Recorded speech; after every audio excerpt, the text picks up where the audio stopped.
Well, Tinubu has not been the only one under the current dispensation expressing discomfort with former President Obasanjo's endorsement of Peter Obi for the nation's #1 political office. The main opposition, People's Democratic Party, through its many spokespersons, have also been voicing their innermost feelings concerning that much sought-after presidential endorsement. And so, why the outpour of mostly negative sentiments about the former president and his choice for the next Nigerian president? Well, joining us now to chew on this for a while is public affairs analyst Pascal Odibo. Good day, and it's great to have you. Let me get straight into it. When former President Obasanjo endorsed Yaradua, good luck Jonathan, even when he tore up his PDP card and endorsed President Buhari, he was a good man and a responsible statesman. Why do you think there is all of this aggression that has been raised up by his endorsement for Peter Obi? Well, my submission is, and good afternoon, thank you for having me. I think there is need to understand that we are in the season of endorsement. More endorsements are going to come, and going to come the way of the people who are gravitas in our society. So the endorsement you have from Obasanjo is just the flood. It will open a floodgate of endorsement. And coming to why people are kicking back, or that they push back. Imagine if Obasanjo endorsed Atiku or endorsed Tinubu. It would have been the end of this campaign. They would have just said, "Wow, that we have won." This is the fact that they lost out in this so more important endorsement. They're just being bad sportsmen. The endorsement of Obasanjo, by every definition, as far as you can stretch it, signals that the Labour Party candidate, Peter Obi, is the new kid on the block. And I've always said to those who care to listen, Obasanjo wasn't really speaking to all Nigerians. If you read the letter, and I have read it, he was deliberately speaking to people that make up 71% of the voter population, the youth. He's telling them, rise and take your country back. If you keep listening to the plethora of conversations that are going on now, you will still see the same people 4 years ago, 8 years ago, 15 years ago, the same people recycling, saying the same thing they told us 10, 15 years ago. So Obasanjo is saying, don't allow anybody to pull a wool over your eye. And I think that as in Unleash, what we try to do is unmask the environment and try to assist the populace to unmask the candidate so that you can find out what they call the reason d'etre. What is the reason for being? As I mentioned somewhere, I said, there are 3 things that drive an individual: what they do, how they do it, and why they do it. What they do is what they are telling us now. How they will do it is what the press and the interrogations are about. But why they are doing it is what we now need to stay on. In other words, when you meet a Bola Tinubu, you should ask him, why do you want to be the president? When you meet an Atiku, you ask him, why do you want to be a president? When you meet a Peter Obi, you ask him, why do you want to be a president? And the motive will appear. And I think this is what Nigerians need to keep looking at. Refuse to be confused by what they are saying. Refuse to be confused by how they're going to do it. Just ask them the simple question. Why?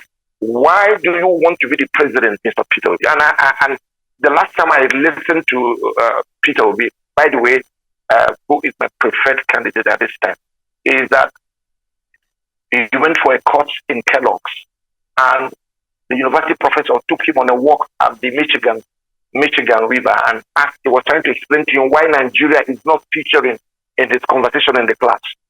And he gave him a naira and gave him $1. He said, which one will you take, Mr. Peter Obi? He said, I will take the naira, the dollar. He said, why? He said, because it has more value. He said, no, it's because you don't trust your country. And he told him one thing. He said, go back. You have made private wealth. You don't have public wealth. So that remains to me a major and compelling why why he is coming into larger politics. He wants to create a larger wealth, not those who want to create private wealth. Well, people have created private wealth in the past, and we see where we did. There's a lot of poverty in the land.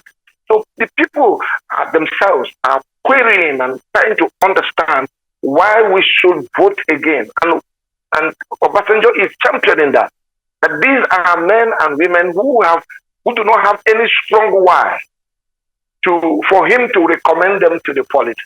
So what you are noticing is that the statesmen are going to come and they are telling the voters, concentrate on the why. Someone who is interested in you. Politics is about the people. It's not about the persons themselves.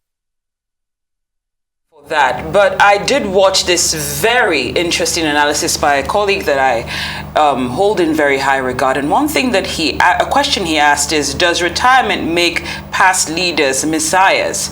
And the subcontext is, when does their opinion become instruction and their endorsement a statement of direction?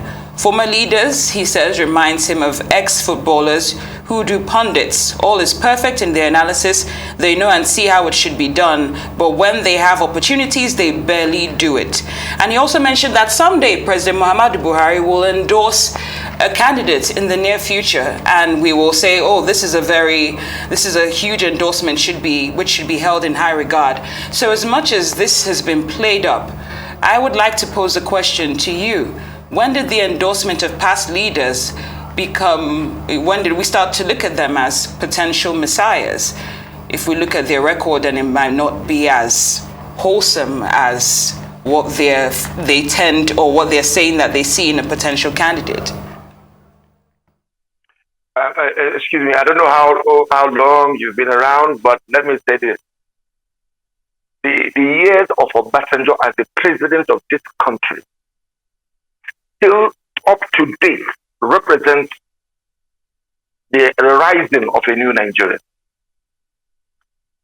And so when he's speaking, and the records are there. So we cannot demonize. I'm not demonizing. It's a season of endorsements. So I'm saying that since more endorsements are likely to follow, like you rightly said, he's asking why the endorsements of past leaders are now being looked at as a call to action, or why they're being looked at as messiahs. So I'm asking you, in the larger context, we've seen other endorsements follow after the former president Obasanjo. We saw Clark also endorsed Peter Obi. So I'm asking, based on this pattern that we're seeing, what should we actually look at endorsements as an instruction, or should Nigerians just focus on what they want in their leaders and shy away from who's endorsed who? Endorsement is a deliberate pointer to where to go. Let's not kid ourselves. An endorsement is a clear indication. If you read Obasanjo's letter, you will see how he chronicled the issues and the challenges. By the way, he did tell the youth, do not inherit your father's enemy. He chronicled the issues. And the point I'm making here is that a senior citizen, a senior statesman like Obasanjo's endorsement must be taken seriously. He has ruled this country before, and he mentioned it there. He mentioned the critical things that a president should have: the character, the track record, and the presence of mind. And that this, for him, he has found very important number in the candidacy of Peter Obi. So my take here is, and I think people should be able to consider it for what it stands for. It is a prodding and saying, guys, I've evaluated the four major candidates. I am pitching my tent with Peter Obi. If he pitched his tent with Atiku, if he pitched his tent with Obasanjo, with Tinubu, I am telling you, they will have gone to town with it. So what is the problem that he pitched his tent with a Peter Obi, who represents a new and a more forward-looking Nigerian? So the point I'm making here is that he's speaking to a demography. He's speaking to the youth, who he believes have the numbers to make a difference. 71% of the voter population. They have listened to him. They have heard him. These guys were on the street on NSA. They wanted a change. They wanted a difference. They were advised that this is the wrong way to go. Get into a political system. Now they're in a political system. And a statesman like Obasanjo, who is revered locally and internationally, is saying that this is the way to go. I think the youth have heard. And I think they will determine and they will surprise and bring the shocker to everyone who still believes in the old system. The new Nigeria is imminent. And it has to be a deliberate act. And he's speaking to the demography that can birth a new Nigeria. We cannot remain in the past. Yes. Conversations and the conversations that have kept us this far, if allowed to fester in the political system, all right. then it means that there is no hope for the yes. Nigeria. Mr. Odibo, we literally just have 1 minute left. I just want to ask a very, very quick question, briefly, sir.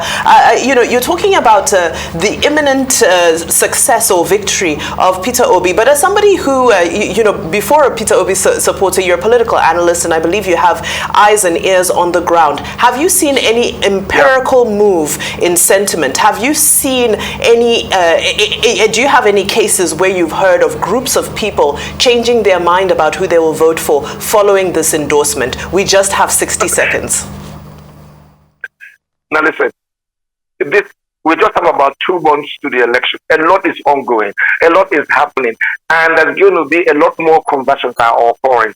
Listen, Nigerians are looking for inclusiveness. Nigerians are looking for a presidency that they can trust. Nigerians are looking for hope. Nigerians are looking for believability. Nigerians are looking for a country they can believe. They can see this and it's occurring. When the NOI or the last poll occurred, there's a certain percentage that is undecided. I can bet you those undecided are people that will vote and vote the way of a new Nigeria by voting for Peter Obi. The point I'm making here is that I think we are all carried away by the old system. The old is gone. The new is here. And the youth are raring to make a difference. Listen, let me tell you something. Most of the people that are yelling for the old, the billboards you're hearing, the jingles you're saying, is the same old system. The billboards are in people's phones. The jingles are in people's phones. They are made up their mind. The decisions are in their mind. They're going to, on that day, vote. And they will birth a new Nigeria. Thank you so much for joining us on Newsday. We appreciate your time.